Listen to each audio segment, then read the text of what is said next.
সুপ্রিয় দর্শক, আসসালামু আলাইকুম। নিউজ 24 এর সকালের সংবাদে আপনাদেরকে স্বাগতম। প্রথমেই জানিয়ে দিচ্ছি সংবাদ শিরোনাম। অবসরপ্রাপ্ত বিচারপতি শামসুদ্দিন চৌধুরীর চিকিৎসায় মেডিকেল বোর্ড গঠন। ছাত্রলীগ নেতার জামায়াতে যোগদান। বন্যার্তদের পাশে দাঁড়ানোর আহ্বান শেখ হাসিনার। হাসিনাকে দেশে এনে ফাঁসি কার্যকর করতে হবে। ভারতে পালানোর সময় ইসাহাক আলী খানের মৃত্যুর খবর নিশ্চিত নয় বিজিবি পুলিশ। জায়েদ খান, শাহরিয়ার নাজিম জয়, সাজু খাদেমের বিরুদ্ধে খালেদা জিয়াকে হত্যা চেষ্টার মামলা। শেখ হাসিনাকে ঘুষ প্রদানের বিষয়ে যা বললেন রাশিয়ান রাষ্ট্রদূত। এতক্ষণ শুনছিলেন সংবাদ শিরোনাম। পুরো খবর পেতে ভিডিওটি শেষ পর্যন্ত দেখুন। সর্বশেষ সংবাদ পেতে চ্যানেলটি সাবস্ক্রাইব করুন। এবার বিস্তারিত। অবসরপ্রাপ্ত বিচারপতি শামসুদ্দিন চৌধুরীর চিকিৎসায় মেডিকেল বোর্ড গঠন। সিলেট সীমান্তে আটক সুপ্রিম কোর্টের অবসরপ্রাপ্ত বিচারপতি এইচ.এম. শামসুদ্দিন চৌধুরী মানিক এখনও হাসপাতালের নিবিড় পরিচর্যা কেন্দ্রে চিকিৎসাধীন। তার উন্নত চিকিৎসার জন্য রোববার ৮ সদস্যের একটি মেডিকেল বোর্ড গঠন করা হয়েছে। এমএজি ওসমানী মেডিকেল কলেজ হাসপাতালের পরিচালক ব্রিগেডিয়ার জেনারেল মাহবুবুর রহমান ভূঁইয়া এসব তথ্য নিশ্চিত করেছেন। তিনি প্রথম আলোকে বলেন, শামসুদ্দিন সকালে হালকা তরল খাবার খেয়েছেন, এখন আগের চেয়ে ভালো আছেন। যদি সব ঠিকঠাক থাকে হয়তো ২-৪ দিনের মধ্যে ছেড়ে দেওয়া যাবে। এর আগে সিলেটের কানাইঘাট উপজেলার সীমান্তবর্তী এলাকায় গত শুক্রবার রাত ৯:৩০টার দিকে শামসুদ্দিন চৌধুরীকে স্থানীয় জনতার সহায়তায় আটক করে বিজিবি। পরদিন শনিবার সকালে তাকে কানাইঘাট থানায় হস্তান্তর করা হয়। ৫৪ ধারায় গ্রেপ্তার দেখিয়ে গতকাল বিকেলে আদালতে হাজির করলে সিলেটের জ্যেষ্ঠ জুডিশিয়াল ম্যাজিস্ট্রেট এক আলমগীর হোসেন তাকে কারাগারে পাঠানোর নির্দেশ দেন। ছাত্রলীগ নেতার জামায়াতে যোগদান। বিরিয়ানীবাজারের বর্তমান এক ছাত্রলীগ নেতা বাংলাদেশ জামায়াত ইসলামীতে যোগদান করেছেন। বিরিয়ানীবাজার সরকারি কলেজ ছাত্রলীগের বর্তমান সাংগঠনিক সম্পাদক আহমদ শরীফ সামি বাংলাদেশ জামায়াত ইসলামের সদস্য ফরম পূরণ করে দলে যোগদান করেছেন।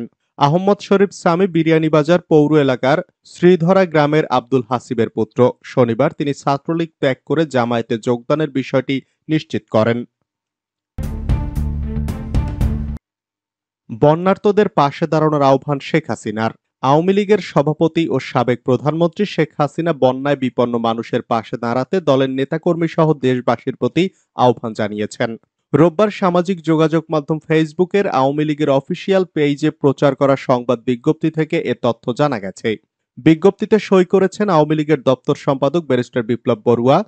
যদিও ৫ আগস্ট প্রধানমন্ত্রীর পদ ছেড়ে শেখ হাসিনার দেশ ছাড়ার পর থেকেই বিপ্লব বড়ুয়া সহ আওয়ামী লীগের বেশিরভাগ কেন্দ্রীয় নেতা, সাবেক মন্ত্রী, এমপি আত্মগোপনে রয়েছেন। সংবাদ বিজ্ঞপ্তিতে বলা হয়, শেখ হাসিনা বাংলাদেশের সাম্প্রতিক বন্যায় গভীর উদ্বেগ প্রকাশ করেছেন। দলের সহযোগী ও ভ্রাতৃপ্রতিম সংগঠনের নেতাকর্মী, সমর্থক সহ বিভিন্ন সামাজিক সাংস্কৃতিক সংগঠন ও শ্রেণী পেশার বিত্তবান মানুষকেও এগিয়ে আসার আহ্বান জানিয়েছেন সাবেক এই প্রধানমন্ত্রী।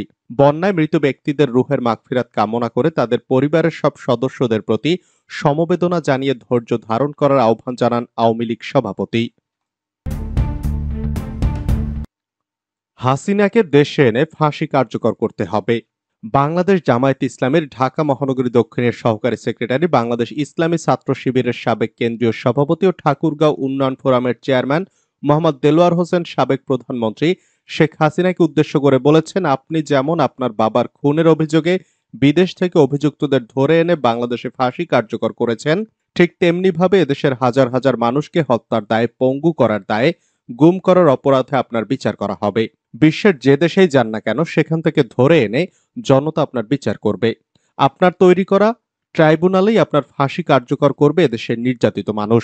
রোববার বিকেলে সদর উপজেলার দানারহাট ঈদগাহ মাঠে ঠাকুরগাঁও উন্নয়ন ফোরামের আয়োজনে বৈষম্য বিরোধী ছাত্র আন্দোলনে নিহত ও আহতদের স্মরণে দোয়া ও ঐক্য সমাবেশে প্রধান অতিথির বক্তব্যে তিনি এসব কথা বলেন। ভারতে পালানোর সময় ইসাহাক আলী খানের মৃত্যুর খবর নিশ্চিত নয় বিজিবি পুলিশ।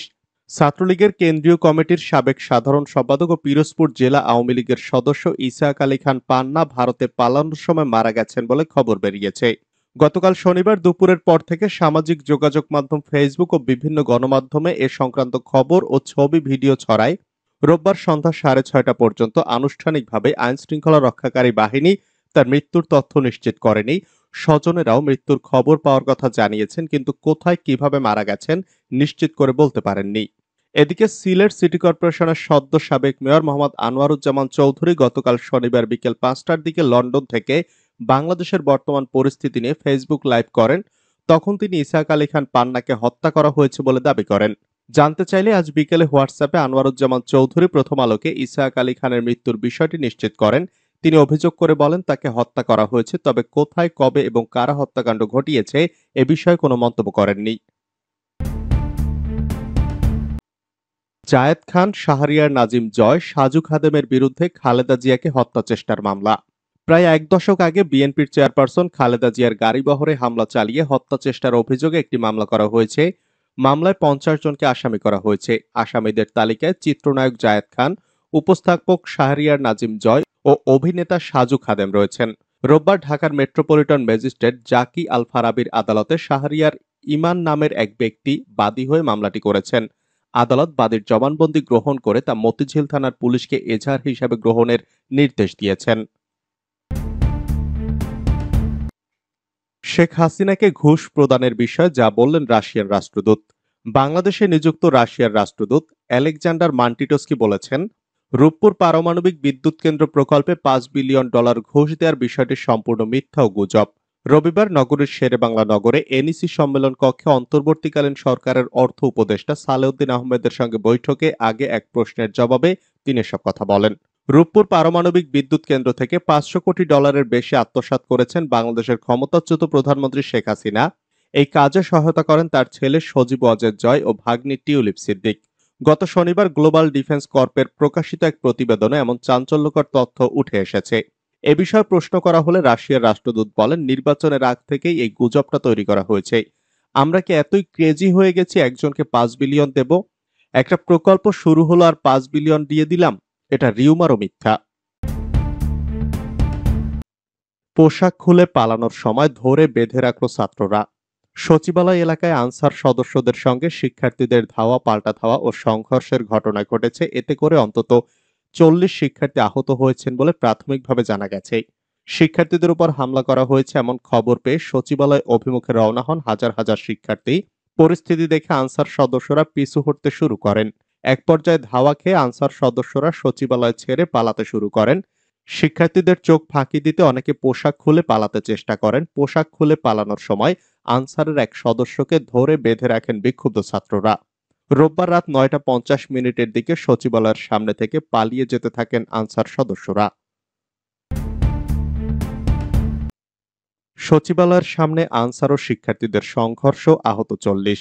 রাজধানীর সচিবালয়ের সামনে শিক্ষার্থী ও আনসার সদস্যদের মধ্যে সংঘর্ষ হয়েছে। রবিবার এই সংঘর্ষে শিক্ষার্থী ও আনসার সদস্য ও সাংবাদিক সহ আহত হয়েছেন 40 জন।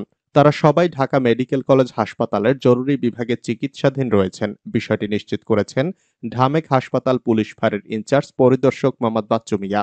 ঢাকা বিশ্ববিদ্যালয়ের শিক্ষার্থী রহমতুল্লাহ বাকি বলেন, আমরা আনসারদের বোঝাতে চেয়েছি দেশে বন্যা পরিস্থিতির মধ্যে আপনারা এখানে হইচই করছেন।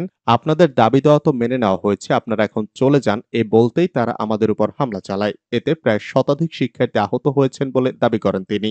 তাদের মধ্যে 3 জনকে হাসপাতালে ভর্তি করা হয়েছে। তারা হচ্ছেন হাসনাত আব্দুল্লাহ, আব্দুর রহমান ও আব্দুল কাদের।